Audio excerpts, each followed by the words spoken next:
नमस्कार दोस्तों। तो जैसा कि आप लोग देख सकते हो कि भाई अपन थोड़ा सा बाहर आ रखे थे, लेकिन आप लोगों के लिए वीडियो बनाना तो परंपरा, प्रतिष्ठा और अनुशासन जैसी चीजें मतलब करना बहुत बहुत बहुत जरूरी है। और ऐसे में क्यों ना हम बात करते भाई, इतना बड़ा मुद्दा हो रखा है। हार्दिक कुंफू पांड्या अब हमें धर्मशाला में धर्म संकट में डालेंगे, क्योंकि ये मुकाबला ये मिस करते नजर आएंगे। और ऐसे में मुझसे काफी लोग पूछ रहे थे कि भाई हार्दिक पांड्या की ना रिप्लेसमेंट क्या है। तो मैंने बोला कि देखो, स्क्वाड तो दूर की बात है, तुम भारत में मुझे हार्दिक पांड्या की रिप्लेसमेंट ला कर दो तो यहां पर बात बने। क्योंकि हार्दिक, बुमराह, ये कुछ ऐसे नाम है, obviously then Virat and Rohit, ये कुछ ऐसे नाम होते हैं जिनकी कोई रिप्लेसमेंट होती ही नहीं है। एटलीस्ट आपके भारत में अभी तक तो आपने बनाई नहीं है। तो ऐसे में सवाल जवाब बस यही होगा कि अगर हार्दिक नहीं होगा तो आखिर धर्मशाला में कौन होगा। और सामने कोई ऐसी वैसी टीम नहीं है कि आपने खिला लिया एमवे की चलो जीत जाएंगे। सामने द माइटी न्यूजीलैंड है, जिनके खिलाफ आंकड़े आप अपने अच्छे से जानते हैं। तो ऐसे में दोस्तों अब ये है यहां पर सबसे बड़ा मुद्दा और इस पर हम करेंगे बात। आपके सामने ऐसी स्ट्रॉन्गेस्ट प्रिडिक्टेड और ताबड़तोड़ 11 रखूंगा जिसको सुनने के बाद आप भी कहेंगे कि भाई बस मजा आ गया, समझ में आ गया सारा कॉम्बिनेशन।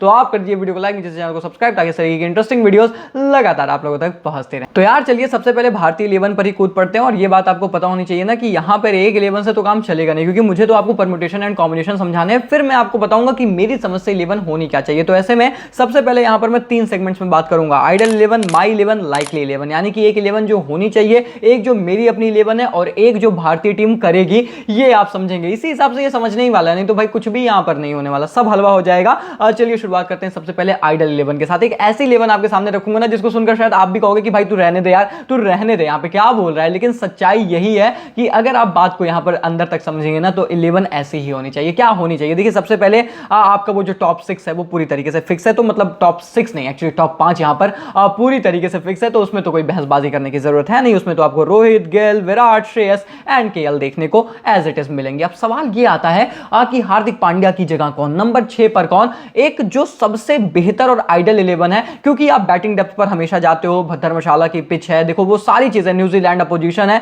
सब कुछ ध्यान में रख के आपको अपनी बैटिंग डेप्थ तो थोड़ी नीचे रखनी चाहिए, और वो हमेशा आपने प्रायोरिटी रखी है। तो आप यहां पर सूर्य कुमार यादव को खिलाओ। देखो ईशान किशन का ऑप्शन है, पर ऑब्वियसली एज अ फिनिशर जितना नीचे आएंगे सूर्य कुमार यादव ही हमेशा बेटर ऑप्शन होंगे। जितना आप ऊपर खिलाना चाहते हो वहां पर ईशान किशन बेटर ऑप्शन होते हैं। तो सूर्य कुमार यादव को आप यहां पर खिला लो। उसके बाद पता है आपको क्या करना चाहिए, क्योंकि अब अगर आपने यहां पे स्काई को खिला लिया, इसके बाद अगर आप रविंद्र जडेजा को खिलाओगे, कुलदीप को खिलाओगे, ठाकुर साहब और बुमराह और सिराज के साथ जाओगे, तो आपको भी पता होना चाहिए कि आपका जो गेंदबाजी एफर्ट है वो बहुत ही ज्यादा यहां पर कम हो जाने वाला है। और क्योंकि शार्दुल ठाकुर पर एज अ 5th बॉलर बिल्कुल भी ट्रस्ट नहीं करती टीम इंडिया, ये बात आपको पता है, ये बात आप लोग अच्छे से जानते हैं। तो ऐसे में फिर आपको क्या करना चाहिए, आपको अपने पेस अटैक को थोड़ा सा और मजबूत बनाने के लिए ना, एक्चुअली रियलिटी यह है कि आपको कुलदीप यादव की जगह आर अश्विन भी खिलाने चाहिए, और उसके बाद शार्दुल ठाकुर की जगह मोहम्मद शामी को मौका देना चाहिए। जब आप ऐसा करेंगे तब आपकी 11 सबसे ज्यादा सुदृढ़ और बेहतर डिजाइन होगी। और ऐसे में आपके मन में तुरंत ये आएगा कि क्या मतलब है भाई, कुलदीप यादव को ड्रॉप कर दो, आप आर अश्विन को यहां पर खिला रहे हो, कुलदीप यादव को ड्रॉप करके ऐसे कैसे हो सकता है। लेकिन क्या ये 11 सबसे ज्यादा स्टेबल नहीं है? क्या इसमें आपके पास 3 पेसर्स यानी कि सिराज, बुमराह, शामी नहीं है, और क्या आपके पास 2 स्पिनर्स जडेजा और अश्विन नहीं है, और फिर आपके पास नंबर 6 तक, एक्चुअली नंबर 8 तक बैटिंग डेप्थ भी है? सबसे बेहतर आइडल 11 मेरे भाई यही है। लेकिन फिर सवाल वही आता है ना कि कुलदीप को तो आप ड्रॉप कर नहीं सकते, वो कुल का दीपक है, बड़ा इंपॉर्टेंट प्लेयर है। तो यहीं पर आकर बात फंसती है। लेकिन आइडल 11 की बात करोगे, तुम फिर से पलट कर देखना, कोई भी तुम्हें कितना भी बताए, लेकिन जब आप यहां मुड़कर देखोगे आप कहोगे कि भाई 11 तो सबसे अच्छी यही है, इसमें कोई शक नहीं है, सबसे ज्यादा स्टेबल है, गेंदबाजी के विकल्प है, बॉलिंग विकल्प है, आपके पास बैटिंग डेप्थ है, हर वो चीज है जो आपको चाहिए। हाँ, एक बड़ा नाम आपको ड्रॉप करना पड़ रहा है, तो मैनेज तो ऐसे ही होगा।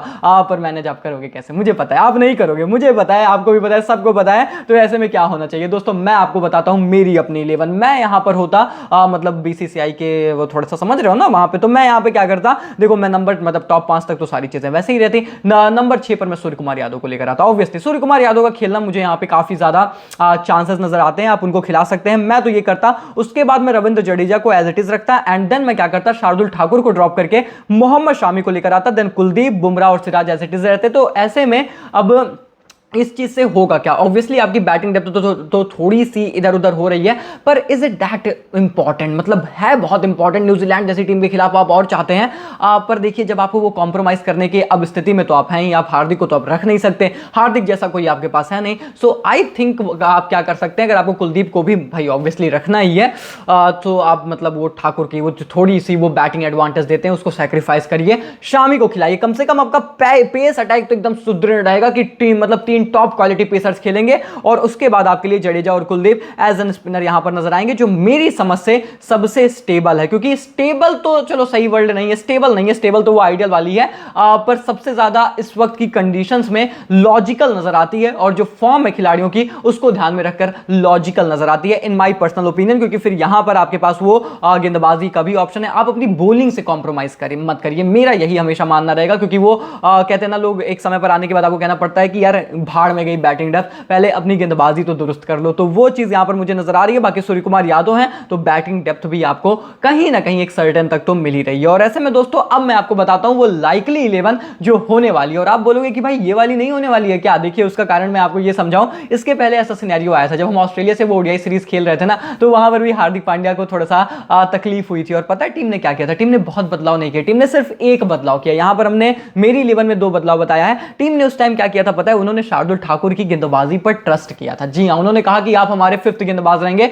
आप डालिए 10 ओवर, जो कि ऐसे इस वर्ल्ड कप में ये नहीं कर रहे हैं ट्रस्ट, पर वहां पर किया था। और अगर ऐसा है, अगर वो उनकी गेंदबाजी पर ट्रस्ट कर सकते हैं, लेकिन बैटिंग डेप्थ इनको चाहिए भैया, नंबर 8 पर मैं ठाकुर को ही खिलाऊंगा, मैं शामी को नहीं खिलाऊंगा, तो लाइकली 11 ये होनी चाहिए कि फिर आपको एक्चुअली हार्दिक की जगह वो सूर्य कुमार यादव देखने को मिलेंगे। उसके बाद सारी चीजें एज इट इज ही रहेंगी, शायद कोई बदलाव आपको देखने को ना मिले। एक ये है सबसे ज्यादा चांसेस वाली 11 जो मुझे नजर आ रही है। हालांकि मेरी 11 इससे थोड़ी सी विपरीत है। अब आप लोगों की 11 इस मुकाबले के लिए क्या है, ये आप लोग मुझे कमेंट सेक्शन में लिख कर बताएं। क्योंकि देखिए 3 स्पिनर के साथ तो आप नहीं जाना पसंद करेंगे, आप ऐसा तो नहीं है ना कि अश्विन, कुलदीप और जडेजा को खिला लेंगे और उसके बाद आप 2 पेसर के साथ जाएंगे। तो वो कॉम्बिनेशन तो धर्मशाला में मुझे लगता है होगा ही नहीं, अंटिल एंड अनलेस की रैंक टर्नर हो। तो जितने और कॉम्बिनेशन थे, जितना सिनेरियो था, मैंने समझा दिया। अब आप बताइए आपको मेरी 11 से एग्री करना है, या फिर जो होनी चाहिए, या फिर जो होगी, सब कुछ आप लोग मुझे कमेंट में लिखकर बताएंगे। और इसके बाद दोस्तों अब देखिए लगातार मुकाबले जीत कर आ रहे हैं। केन विलियमसन तो अवेलेबल है नहीं इस मुकाबले के लिए, तो फिर कप्तान तो टॉम लैथम साहब ही रहेंगे। मेरी समझ से इतनी अच्छी कंसिस्टेंसी होने के बाद, और धर्मशाला में I don't think so they are going to change a lot. मुझे नहीं लगता ये टीम कोई भी बदलाव करेगी। डेवॉन कॉनवे, विलियम ओपन करेंगे, रविंद्र आपको नंबर 3 पर देखने को मिलेंगे। फॉर्म तीनों की लाजवाब है। Daryl Mitchell at 4, then Tom Latham, Glenn Phillips, Mark Chapman, अब ऑब्वियसली चैपमैन साहब यहां पर खेलेंगे, देन सैंटनर से बच के भैया उसके बाद इनका ट्रियो, इनका pace trio, Matt Henry, Lockie Ferguson, Trent Boult. I think as it is ये होने वाली है यहां पर न्यूजीलैंड टीम की प्लेइंग 11 इस बड़े मुकाबले के लिए। तो ऐसे में मुझे लग रहा है कि ये अनचेंज जाएंगे, पर हमारी टीम में बहुत सारे बदलाव आएंगे। अब आप कौन से चाहेंगे ये आप कमेंट में लिखकर बताएंगे। वीडियो पसंद आई तो लाइक करिए, चैनल को सब्सक्राइब करिए। और देखिए भैया थोड़ा सा बाहर थे, फिर भी हमने काम वाम किया आपके लिए, तो उसके लिए थोड़ा एक्स्ट्रा प्यार भी आप बरसा सकते हैं। बाकी मिलते हैं बहुत जल्द, तब तक के लिए take care, goodbye, thank you so much.